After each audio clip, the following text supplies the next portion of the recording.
बिहार में चुनावी बिगुल बजते ही जनसुराज पार्टी के द्वारा उम्मीदवारों की पहली लिस्ट जारी होने के साथ ही पूर्वी चंपारण जिले के हॉट सीट ढाका विधानसभा में राजनीतिक सरगर्मी तेज हो गई है। जनसुराज ने ढाका विधानसभा के लिए अपना उम्मीदवार सुप्रसिद्ध चिकित्सक डॉक्टर एलबी प्रसाद को उम्मीदवार घोषित कर दिया है। जनसुराज के ढाका विधानसभा के प्रत्याशी डॉक्टर एलबी प्रसाद ने जनसुराज के द्वारा प्रत्याशी बनाए जाने पर कहा कि चुनाव के लिए जो सिंबल मिला है वह मैं इस विधानसभा के हर एक जनता को सौंपता हूं। आप ही मालिक हैं और आपको इस सिंबल की लाज रखनी है। इस बार का चुनाव न जाति न संप्रदाय के नाम पर होगा। जनता सब समझ रही है, हिंदू मुसलमान के नाम पर राजनीति अब नहीं चलेगी, बल्कि इस बार का वोट अपने बच्चों के भविष्य के नाम पर देना है, उनके विकास के नाम पर देना है, उनके स्वास्थ्य और शिक्षा के नाम पर देना है। और हमारे नेता प्रशांत किशोर जी का बहुत बहुत धन्यवाद ज्ञापन करते हैं कि उन्होंने मुझे इस काबिल समझा और मुझे ढाका 21 विधानसभा से नेतृत्व के लिए उम्मीदवार की घोषणा की। तो बहुत बहुत धन्यवाद उनका। और साथ में मैं ये भी कहना चाहता हूँ कि ये टिकट और उम्मीदवारी मुझे नहीं, मैं इस चीज़ को अपनी जनता, अपने कार्यकर्ता को देता हूँ कि उनकी टिकट है।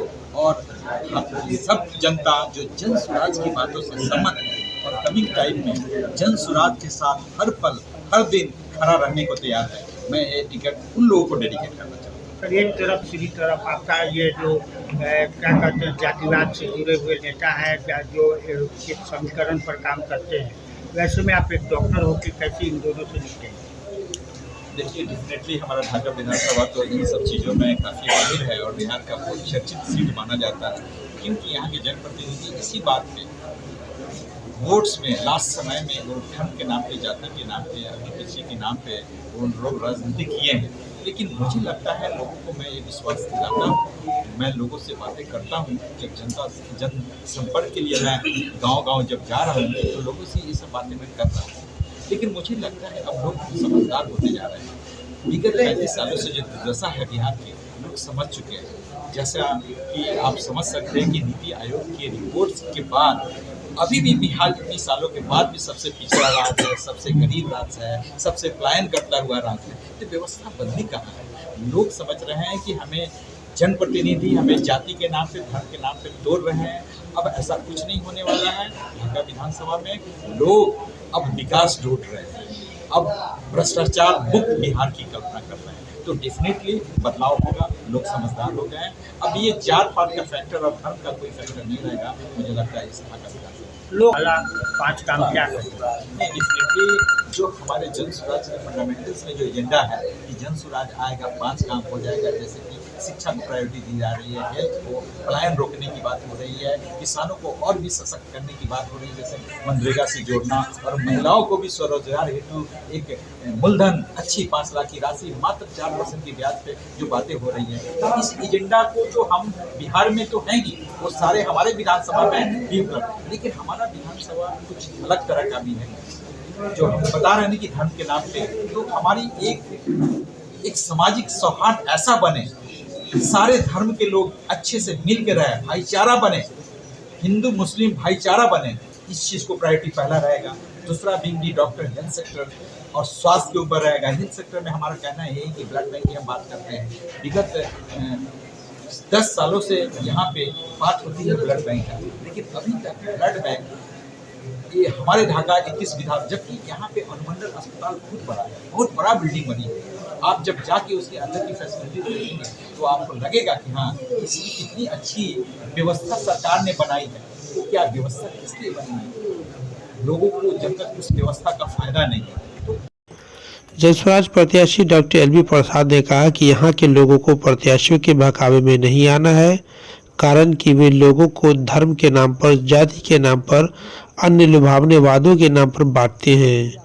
इस बार आपको सतर्क होकर यहाँ से लोगों को पलायन रोकने, समाज में आपसी भाईचारा का माहौल कायम करने, स्वास्थ्य व शिक्षा सेवा का दुरुस्त करने के नाम पर वोट देना है। हमारी पार्टी में के विजन और विचारधारा को समझने और उसे अपना पूर्ण समर्थन देने की जरूरत है। मोतिहारी से अरविंद कुमार की रिपोर्ट। चलनी हसलिन सूप के जिनका अपने 72 गो छेद जिस आदमी की राजनीतिक उत्पत्ति ही भ्रष्टाचार की गोद से हुआ हो, वो नौकरी देने की बात करके जनता को क्यों बुड़बक बना रहा है? बिहार की जनता इन लबरई वाली घोषणाओं से डरने वाली, घबराने वाली और प्रभावित होने वाली नहीं है। ये सारी झूठी घोषणाएं हैं। 3.5 करोड़ बेरोजगार बिहार में हैं नौजवान, आप उनको नौकरी दे दीजिएगा एक ही साल में, तो वही बात हुई जो आसमान से तारे तोड़ के लाने जैसी। ठीक नीतीश कुमार जी क्या कर रहे हैं?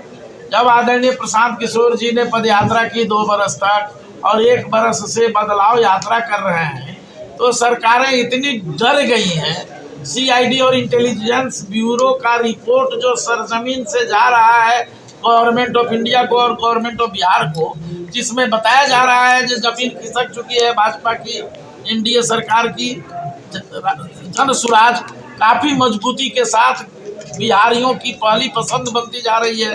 तो इससे घबरा कर नीतीश जी ने पेंशन बढ़ाया, 400 का पेंशन 20 साल में उनको बढ़ाने का मौका नहीं मिला था। 20 साल बाद आज चुनाव के समय 1100 किया, ये प्रशांत जी के दबाव पर।